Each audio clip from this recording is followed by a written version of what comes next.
Welcome to the show after the show. It happens right after the show. Cheers. Clink. So, man, we've been thinking about this one for a while. we have. It has been on our whiteboard for a very long time. I think really what did it was like we thought we had an explanation for it once upon a time with Dumbledore's Horcrux, and then it was like, well, no, if that one didn't work, we have to try it again. We do, because like we have to justify Fawkes in some way, basically. It is definitely, I think the exact words we used was a giant bag of plot convenience. Plot convenience, yeah, yes. That's what he is.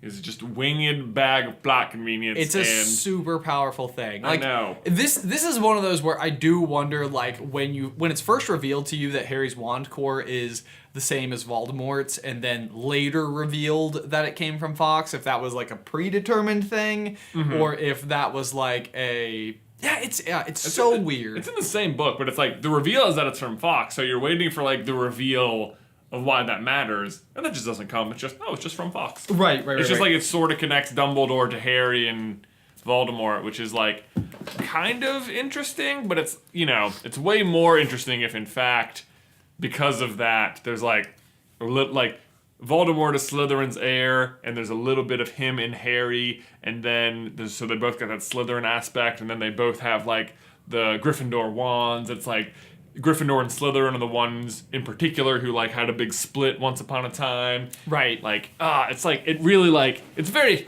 elegant. It is. No, it's incredibly elegant. It like the idea that, and I think that's sort of the thing, like with all things Harry Potter, it's almost like when you go back and you're watching like Fantastic Beasts and you're seeing all of the terrible things that Grindelwald did, it's kind of like, well, it's not as bad as Voldemort. Right. So it almost like, they have to make sure that it has like its own major significance in its era, and I feel like the more everything dates back to like the original start of wizardom, right?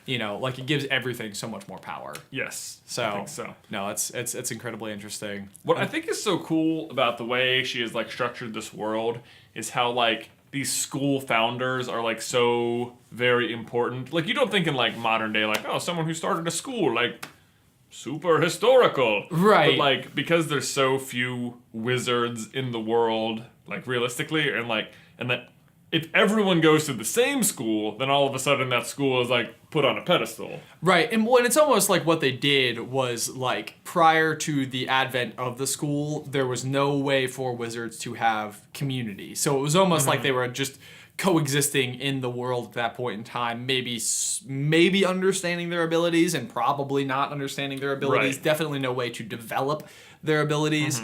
So if you have these people who sort of came together, and it's like, I guess in my mind I think of it as like the start of the wizarding world. The wizarding basically. world. Yeah, yeah. Like prior to that you just had a bunch of people who knew they could do magic. Right. And like these four people came together and were like really, let's figure it out. Exactly. And then let's teach people. Right. And from there, the wizarding world gets to exist because everyone knows how to do all the magic. Exactly. But I mean, it's even interesting yet though, because like you would imagine that the power or the secrets that had been unlocked to the founders would be so limited just purely because there wasn't prior education. Right. That like they almost always refer to them, it's like the heir of Slytherin, like Slytherin's blood flows through him or whatever. It's like it's possible that just most wizards now would be much more capable than like the original founders. That is super true. Yeah. That is super true. Yeah, like the original founders have probably, like by comparison, weren't that great. Right. It's like think about it like athletics, right? Yeah, like yes, 100, exactly. Like gymnasts. Yeah, or like the 100-meter sprint. It's like every 4 years for the past 100 years, it's gotten half a second faster. So like the first ever U.S. gold medalist, fastest person in the world, Would suck today. would not even qualify Right. for an Olympics today. Right. So I don't know if that's how the wizarding world works. Maybe. Maybe. It seems like maybe they just had the ability to like lay foundation. So it was sort of like, because there was nothing else there, it was very easy to, start filling in nothingness, I Yes. guess, if that makes sense.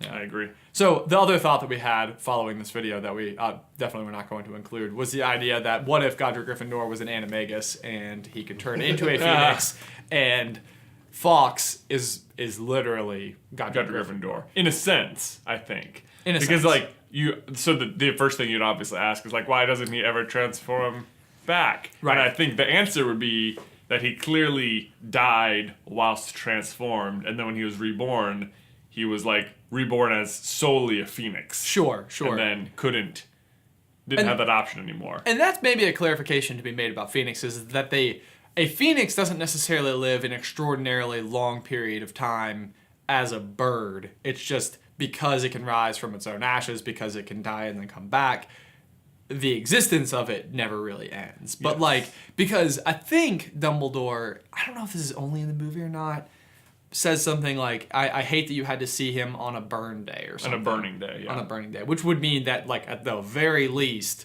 Dumbledore's seen it happen before. Oh, yeah. I mean, to say they have a long life is like, yeah, because they're constantly reborn, they're not always like, I don't know, I wonder how long a single, like, burn cycle lasts. Right, that would be a curious thing to know. It's making me think, now that we're just sort of entertaining it, that it is possible that, like, that's how phoenixes come to be, is, like, via animagus. Because, like, when Harry and Luna go to the door at Ravenclaw Tower, it says, like, which came first, the phoenix or the flame? And it's like, do phoenixes come from fire, then?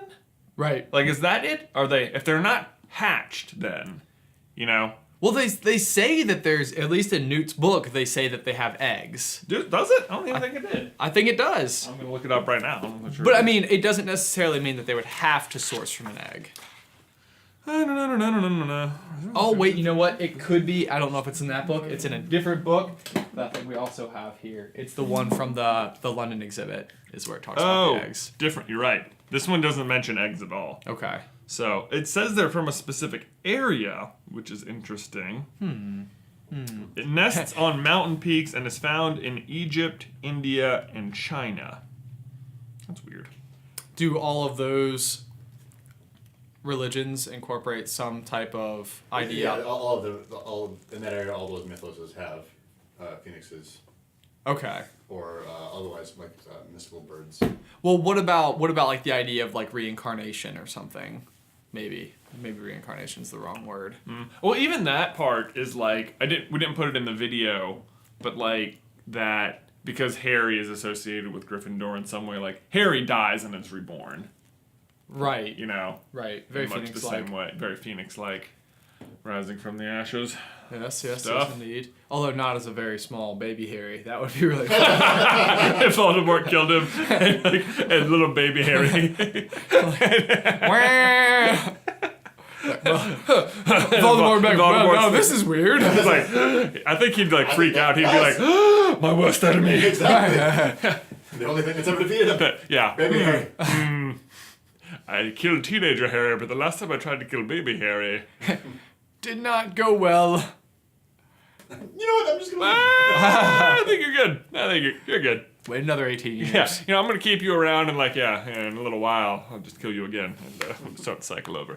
Yeah. No, I think it's interesting. I think one of my favorite parts about this theory was the twin cores and how it like could almost represent a little bit of the friendship between Gryffindor and Slytherin, because like in the most common sense you sort of think about like the estrangement of Slytherin from the rest of the founders, but in reality like it's not like that was the case from the beginning. Like they were like best friends. Best friends. Yeah. The Sorticat says, like, were there any greater friends than Hufflepuff and Ravenclaw, unless it was the other two? Right. Yeah. Gryffindor and Slytherin. Yeah. So Gryffindor and Salazar. That would matter. I don't know. Right, Whatever. but like it sounded like in the books, it was a rather rare thing for like the twin cores. Like you would almost expect it to be like more of an issue in the wizarding world. I guess. I mean, it's easy to think that way because when we see them, it's like during wartime. That's but like true. how often are people just like dueling each other? Shoot to kill, right? Right, yeah. So that's a good point. That's a good Yeah. point. Yeah. No, so it's very interesting. It's very interesting, but it would offer a little bit more because even the twin cores is like, it's at some point in time it begins to get slightly difficult to explain what one thing is actually protecting Harry from Voldemort. Like it sort of seems like some of it has to do with this core and some of it has to do with his mother's love. Oh my gosh. Some of it has to do with the prophecy. Some of it's the Elder Wand. Yeah. Dumbledore, he offers a lot of explanations. Like when Harry goes through his whole like, I became the master of the Elder Wand business. Right. You're like, oh, that means it's not gonna work on him, and it's like, oh, that's why he won. But like literally like one chapter before, Dumbledore is explaining to him, and it's like, well, you lived on because Voldemort took your blood into his body, so your mother's protection lives on in his veins. So it's like, that's gonna keep being true. Right. At this point, it is now, like, you really could have said that earlier. Like, it's literally impossible for him to kill me, is what you're telling me? That's what I'm hearing right now. Well, and the other thing, too, is that, like, Harry doesn't even have to be the master of the Elder Wand for Voldemort not to be able to defeat him with it, because, like, what happens when he uses Lucius's wand? It just explodes. Right, that's true. You know, it's like, what difference we, is the Elder we Wand? already, like, the Elder Wand is, I mean, it's better, but, like, it's still not, it still doesn't solve the problem. Right. And Harry doesn't have to be the master of it for it to not solve the problem. Right. It just, really, Harry being the master of it just means that he's able to repair his other wand. Yep. Yep, there you go. That's There the you go. important part. Yeah. I think that's a good show after the show. I think it's a great show after the show. We looked at books, we talked, we Yeah, did those things. cool. Until next time. Bye. Bye.